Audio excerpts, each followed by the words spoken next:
আমি এসবগুলো গুছিয়ে টুছিয়ে রাখবো। রেখে কাজ টাজগুলো সব কিছু কমপ্লিট করে রান্না করবো।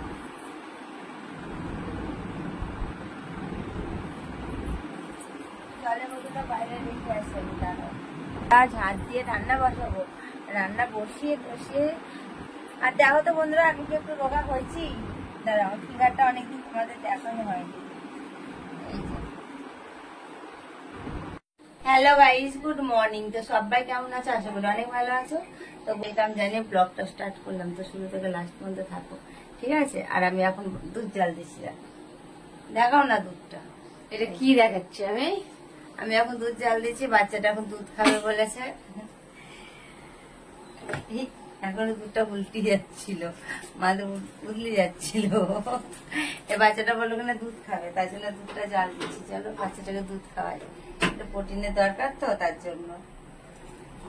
এরকম জানো, একদিনকে আমি ওকে ঢালছিলাম আর পুরো গ্লাস পটাশ করে ফেটে গেছে। বললো দুধ খাবে না, এখন কফি খাবে। এই যে কফি বানাচ্ছে জন্য ও একটু বলতে হয়।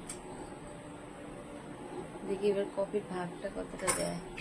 ব্যাস ব্যাস, খেতে পারলে আবার দেবো, আর নিজে খেতে পারলেই হলো। চিনি কতটা দেবো বলো? একটু যদি মিষ্টি মিষ্টি বলো, সব চিনিটা দিয়ে দিচ্ছি যা আছে না, বলো বন্ধুরা। এখানে দুধ তো এমনিতেই মিষ্টি। এই যে ওর হয়ে গেছে কফি রেডি। আর বাসন টাসন সবকিছু ধোয়া কমপ্লিট। কফিটা দিয়ে এত সুন্দর সেন্ট হয়েছে, দেখ। ছোট ছোট বাচ্চা ছোট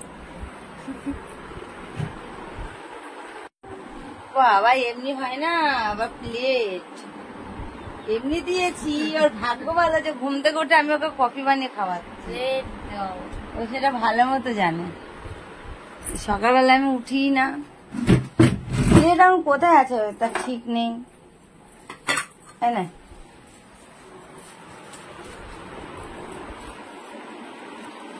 ভাতের হাড়ির ডিশ দিয়েছে, দেখো প্লেট দেখো। আর কি কিনে আনবে? আমাকে এনে দিবে তো প্লেট, ঠিক আছে? একটা সেট পুরো কিনে এনে দেবো, ঠিক আছে? দেখি কবে এনে দেয়। আমার তো দরকার নেই, প্লেটের দরকার ওর, তাহলে ওই নিয়ে আসবে, তাই তো? চলো আমি এবার দুধটা ঢাকা দিয়ে রাখি।